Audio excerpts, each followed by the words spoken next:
Hey, welcome to Geek Leak, the weekly geek news show that I plan on filming on Wednesday, end up filming on a Thursday, ended up finally releasing on a Friday. Not very good with deadlines.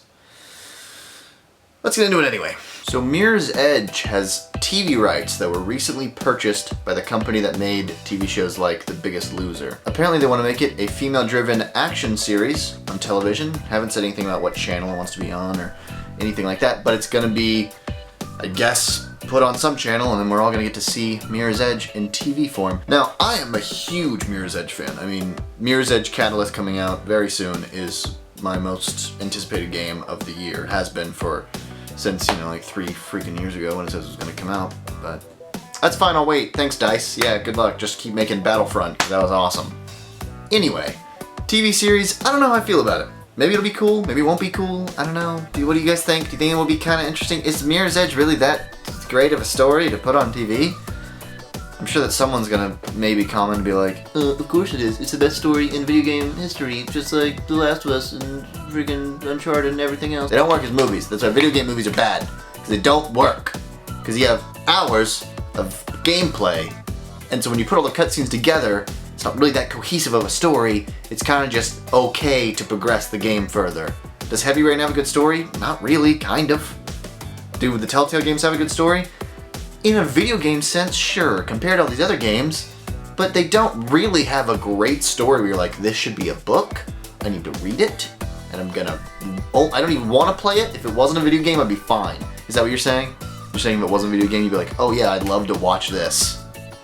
Come on, man. My point is, I love Mirror's Edge because of the gameplay, because it's a game, but anyway, I love it, but is it going to work as a TV show? Probably not. That sounds terrible. Don't do that. What, are you dumb? Although I will say, if J.J. Abrams actually really ever does make that Portal movie, I'll definitely go see it, because it could work. And that game has like 0 story.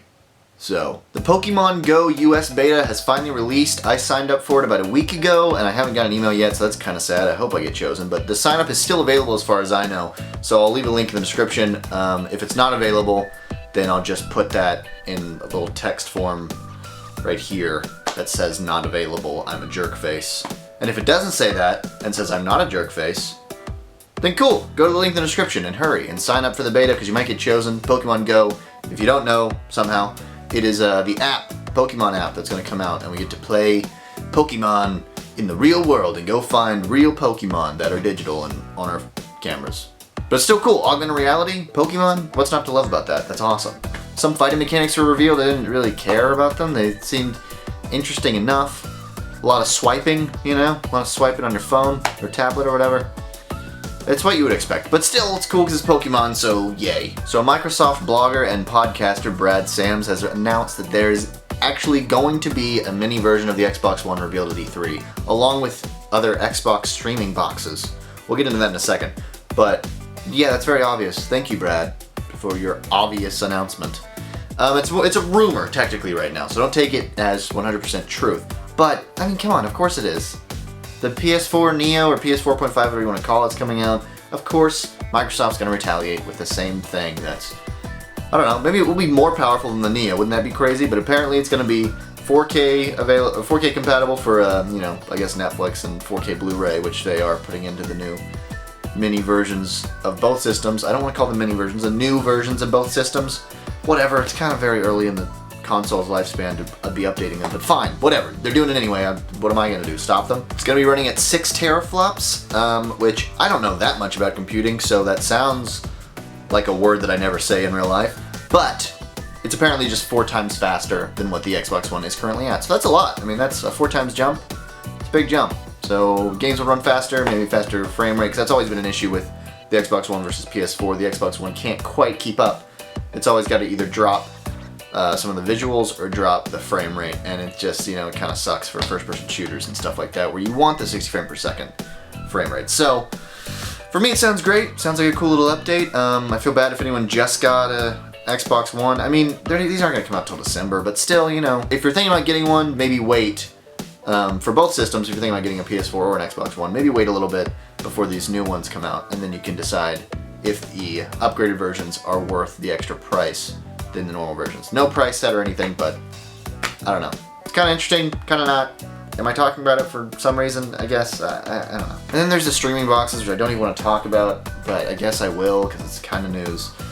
The Xbox division of Microsoft is going to be making streaming boxes like the Chromecast and the Roku and stuff. Great. Who cares? It's really dumb. Apparently the Chromecast-like version is going to be like $100. That's dumb when the Chromecast is like $35. But anyway, and then it's going to have another version that is like 4K compatible like the Roku 4 is and other streaming service boxes things are. So, I don't know. I mean, I know what they're doing. They're making Xbox into a brand and not just a console, because who knows how consoles are going to live after this generation. I can't speak today, but anyway, it's interesting that they're doing that. It's interesting that they're trying to take a different route and kind of make it a more broad thing than it is just a console that sits on your shelf and you play video games. But I don't care. So I'm done talking about this. And the last bit of news, and I know it's kind of not a lot of news right now, but I wanted to save this because I might spend a lot of time on it. The Warcraft movie reviews are in. The early reviews, they're here. They're finally here, and we get to read all of them. Oh, I'm so excited. I'm so excited. I might post this as a separate video, honestly. I don't know. I'm so excited to read how bad this movie obviously is, because it looks terrible. So if you see like a glare in my glasses or whatever, I'm reading an article on my iPad, so that's what it is. But I am so excited to read this. I didn't even read it. I just saw that they were in, and they were like, yeah, they're not very good. And I was like, okay, I'm gonna have to save it for the video. So I did, and here we go. This comes from a review from Kotaku, which is the website where all hopes and dreams of gaming go to die. But regardless, rather than tapping into the goofy core that makes a game like World of Warcraft interesting, the Warcraft movie aims for grittiness, missing the mark quite a bit. It just doesn't work. The lore is too campy. This is a world where a mage's most popular spell transforms his enemies into a sheep.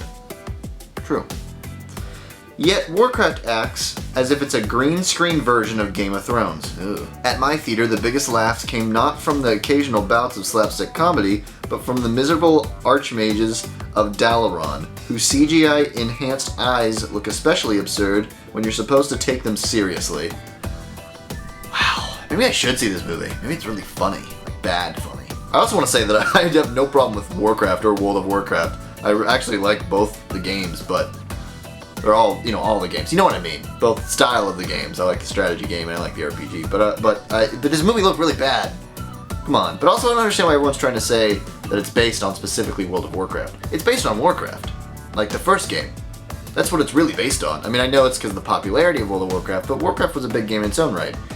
It seems like the story elements are from the original game, not from the World of Warcraft game. But what do I know? I'm just a person who plays video games, I guess. This review comes from The Wrap. Critics throw the term soulless corporate filmmaking around with abandon, but movies like Warcraft really managed to redefine the term. Oh. A film adaptation of the hugely popular MMORPG. Again, pretty sure it's an adaptation of the original game and the MMORPG, not just the MMORPG. I don't understand. Does everyone think that Warcraft wasn't a game before World of Warcraft? Am I alone? What's happening? Did I dream that game? Does it not exist? Pretty sure it exists. The latest video game adaptation ranks near the bottom of the deadly genre. Imagine Battlefield Earth without the verve or the unintentional comedy, and you got Warcraft. Wow, so it's not even funny bad, according to this guy. It's just sad. Great. This is from Variety. Hollywood's habit of turning hit video games into unwatchable movies continues. The epic battle at the center of Warcraft isn't the clash between humans and orcs.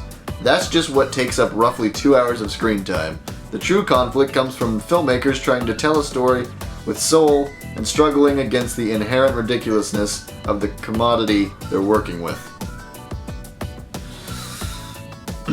It shouldn't take a mage to foresee that this pricey and preposterous adaptation of an online gaming phenomenon was preordained for artistic mediocrity. Again, pretty sure it's also... whatever, doesn't matter. And this last review is from The Hollywood Reporter. If you haven't already invested in the self-serious mythology, it can feel borderline camp, if not downright dull, or both.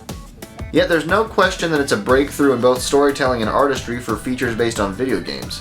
And compared with another medievalish tale, the soporific Hobbit trilogy, this international production is a fleet and nimble ride, likely to conquer overseas box offices and make a solid stand stateside. Huh. She sounds like she's kind of trying to weave around the problem and not say it's terrible. If it's terrible, just say it's terrible. If it's great, say it's great. If it's just okay, say it's just okay. But don't say it's awful, but it'll do very well because it's good. What does that mean? Anyway, that's all I got this week for Geek Leak. A lot of eeks in there. Those reviews are fun to read. They're pretty ridiculous. Links to all the articles that I stated in this video in the description, so you can go check them out and, you know, read all the articles for yourself. Because I didn't get too in-depth to anything. There's a lot more to know about all this stuff that I talked about. I'm also working on a couple more videos right now. I'm writing another video, so I have 2 videos to edit. One's just a Geek Fuel unboxing, that's easy, but I have another video that I'm editing right now where I visited the video game museum that's in my area. And I have another video that I'm writing right now, which is another still worth playing video. Got more Game Doc videos coming. I have a new kind of geek liquor show thing that I want to start doing. And other than that, more reviews on probably older video games and other stuff that I really enjoy. Maybe some more, maybe a resurgence of the top 10s and stuff. I'm going to do a Wii U review 3 years later, like I did my Xbox One review 2 years later. Going to do that. I'm also going to be reviewing the GameCube and the N64, the Super Nintendo, the NES, the Genesis. All these things from the past are going to come back to you in the present. So anyway, that's a quick little update of the things that I am working on currently, but I hope you enjoyed this video. I'm going to try to do these every week, and I really want to get them to be on Wednesdays. This is on Friday because I'm just lazy that way. Alright, but I hope you enjoyed this video, and I'll see you guys next time.